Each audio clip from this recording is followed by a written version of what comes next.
സംസ്ഥാനത്തെ ആദ്യ ജനകീയ ജൈവവൈവിധ്യ പ്രഖ്യാപനം കോഴിക്കോടിന് സ്വന്തമായി പക്ഷി, വൃക്ഷം തുടങ്ങി വംശനാശ സാധ്യത നേരിടുന്നവയെ സംരക്ഷിക്കാൻ കൂടി വേണ്ടിയാണ് പ്രഖ്യാപനം.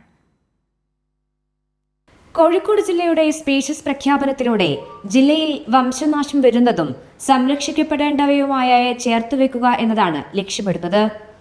ജില്ലാ പഞ്ചായത്തിന്റെ വാർഷിക പദ്ധതിയിൽ ഉൾപ്പെടുത്തി വിദഗ്ധ സമിതിക്ക് രൂപം നൽകിയാണ് സ്പീഷീസുകളെ തെരഞ്ഞെടുത്തത്. ജില്ലയുടെ പുഷ്പമായി അതിരാണിയെയും പക്ഷിയായി മേനിപ്പൊന്മാനെയുമാണ് തിരഞ്ഞെടുത്തത്. ശലഭമായി മലബാർ റോസിനെയും വൃക്ഷമായി ഈയകത്തെയും പ്രഖ്യാപിച്ചു. ഈന്താണ് പൈതൃക വൃക്ഷം. മന്ത്രി എ കെ ശശീന്ദ്രനാണ് പ്രഖ്യാപനം നടത്തിയത്. ലോക ജൈവ വൈവിധ്യ ദിനത്തിന്റെ ഭാഗമായി കോഴിക്കോട് ജില്ല ഒരു പുതിയ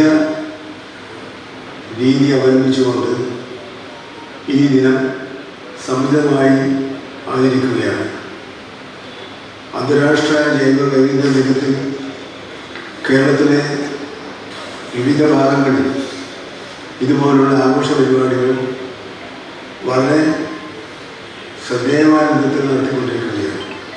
ബയോഡൈവേഴ്സിറ്റി മാനേജ്മെന്റ് കമ്മിറ്റിയുടെ നേതൃത്വത്തിൽ പൊതുജനങ്ങളിൽ നിന്ന് നാമനിർദ്ദേശം സ്വീകരിച്ച് വിശദമായ വിശകലനത്തിന് ശേഷമാണ് പ്രഖ്യാപനം നടന്നത്. ഉറുമ്പുതിനി വർഗത്തിൽപ്പെട്ട ഈനാമ്പേച്ചിയാണ് ജില്ലയുടെ മൃഗം. സംസ്ഥാനത്തെ തന്നെ ആദ്യ ജനകീയ ജൈവവൈവിധ്യ പ്രഖ്യാപനമാണ് കോഴിക്കോട് നടന്നത്. കൈരളി ന്യൂസ്, കോഴിക്കോട്.